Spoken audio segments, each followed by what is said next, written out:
Fait que si je vous montre, en fait, les statistiques à regarder dans votre logiciel de courriel, si vous en avez un, pour que vous puissiez comprendre, parce que des fois, les gens ne savent pas. Ils vont regarder le taux d'ouverture, le taux de clic, et c'est tout. Mais ce qu'on veut regarder, c'est quoi le portrait de la qualité de votre liste, de la qualité de la relation que vous avez maintenant ici. Donc, le taux de livraison de distribution, là, c'est quand vous envoyez, par exemple, vous avez une liste de, je ne sais pas moi, 500 personnes. Bien, c'est de savoir, il y a combien de personnes qui l'ont reçu véritablement. Parce que des fois, les gens vont donner des fausses adresses courriel. Ça existe en passant. Là, si vous ne voulez pas donner votre courriel à une entreprise, c'est possible d'avoir une fausse, un faux courriel pour vous inscrire. Fait que, veut pas, ça va impacter votre taux de livraison parce que ça n'arrivera pas dans une boîte. Ça, c'est vraiment intimement lié avec le deuxième point qui est le taux de rebond. Fait que ça le dit quand le courriel bounce, comme en anglais, si votre logiciel est en anglais, vous voyez ça avec le taux de bounce, si on veut. Ensuite, le taux d'ouverture, bien là, ça le dit, c'est assez simple, hein, le nombre de gens qui l'ont ouvert. Parce que c'est pas parce que vous envoyez votre courriel à 500 personnes que, évidemment, les 500 personnes vont l'ouvrir. Il y a plusieurs raisons à ça. Des fois, c'est simplement que la personne n'a pas l'intérêt. T'sais, on voit le titre du courriel, d'où l'importance d'avoir des bons titres. On va voir le titre du courriel, puis on va savoir d'emblée que ça ne nous intéresse pas. On va supprimer, puis on ne va pas l'ouvrir. Mais ce qui est intéressant aussi, c'est de voir, bon, avec le taux de rebond, c'est de voir c'est pourquoi aussi le courriel a bouncé, si on veut, excusez-moi l'anglicisme, mais il y a plusieurs raisons. Des fois, c'est vous avez des courriels professionnels, donc la personne est juste tout simplement plus en poste. Donc, l'adresse courriel n'existe plus. Sinon, vous avez aussi plus les soft bounce qu'on va appeler. Ça va être, mettons, la boîte de courriel est pleine. L'employé parti en vacances, la boîte Outlook déborde, donc votre courriel ne va pas atterrir dans sa boîte courriel. Fait que des fois, posez-vous la question. Puis à force aussi d'avoir beaucoup de rebonds dans votre liste, ben ça va en fait un peu vous pénaliser parce que les serveurs d'envoi, donc l'entreprise que vous prenez, MailChimp, MailerLite, eux, ce qu'ils veulent avoir, c'est une qualité d'envoi qui est bonne pour justement ne pas arriver avec des serveurs. Tu sais, il y a certains logiciels qu'il faut faire attention d'ailleurs que malheureusement, ça va tomber plus dans les spams que d'autres. Puis tout ça est une question de qualité de serveur. Donc, c'est en même temps, ils vous font confiance. Ces logiciels-là, en fait, ils peuvent décider de vous bloquer l'accès à envoyer des courriels s'ils voient que votre liste est de piètre qualité puis que vous faites juste du spam. Ils peuvent vous pénaliser. Fait que, tu sais, accordez de l'importance à regarder c'est quoi la qualité de votre liste puis à ajuster aux besoins. Tu sais, des personnes qui vous donnent des fausses adresses courriels, bien, vous n'en avez pas besoin de ces gens-là, de ces courriels-là. Fait que vous pouvez tout simplement les retirer puis faire un petit ménage de printemps, peut-être 2 fois par année. En fait, c'est ce que je vous recommanderais de faire pour justement vous assurer de garder une bonne qualité.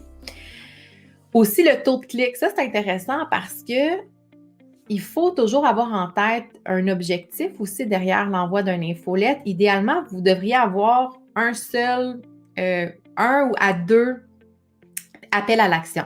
Donc, avec des boutons ou des liens URL pour que les gens, justement, fassent une action concrète. Donc, soit visite votre boutique, vous présentez un produit, une nouveauté, bien, vous l'incitez le plus possible les gens à cliquer sur le bouton pour aller voir la fiche produit, aller voir ce que vous lancez un nouveau programme en ligne. Bien, votre intérêt, c'est de booster votre taux de clic, évidemment. Puis c'est sûr que c'est intimement lié avec votre taux d'ouverture. Donc, encore une fois, si le titre n'est pas attractif, si le titre n'est pas intéressant, bien, ça va malheureusement tout découler ça et vos taux vont diminuer. Après ça, le désabonnement, ça, c'est intéressant aussi parce que au début, quand on a des gens qui se désabonnent, on pourrait être tenté de le prendre personnel. Mais c'est normal. Quand on veut que les gens se désabonnent, quand ils n'ont aucun intérêt envers votre marque, envers votre entreprise, envers vos services, vos produits, ce que vous offrez. Tu sais, vous voulez garder, comme je disais, une qualité de gens qui vous suivent. Donc, s'il y a des gens qui se désabonnent, c'est qu'ils n'ont pas l'intérêt. Donc, ça ne sert à rien d'essayer de les convertir. Ils reviendront peut-être plus tard, 1 an ou 2 après, quand leurs besoins auront évolué. Mais c'est important de garder l'œil. Si vous en avez trop, c'est peut-être parce que votre approche, elle n'est peut-être pas la bonne. Si vous êtes beaucoup en mode vente, bien là, vous allez peut-être décourager des gens qui sont là vraiment plus pour votre contenu de valeur. Puis la dernière donnée qui est intéressante, qui est celle qui va nous intéresser beaucoup, c'est le taux de conversion, hein, parce que, tu sais, ultimement, ce qu'on veut, c'est que les gens passent à l'action. Puis là, il faut faire attention parce que, tu sais, la conversion, ça fait référence à une transaction. Ça fait souvent référence à quelque chose de monétaire. Donc, tu sais, vous faites une vente ou peut-être une conversion vers un appel découverte, vers un appel point.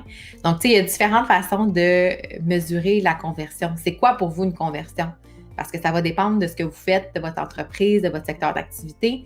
Donc, tu sais, quand on est dans une boutique en ligne, c'est facile. On va dire, la conversion, ça va être l'achat, dans le fond, l'achat qui va se conclure. Mais c'est important de suivre ça. Puis c'est important non plus de ne pas avoir que ça en tête.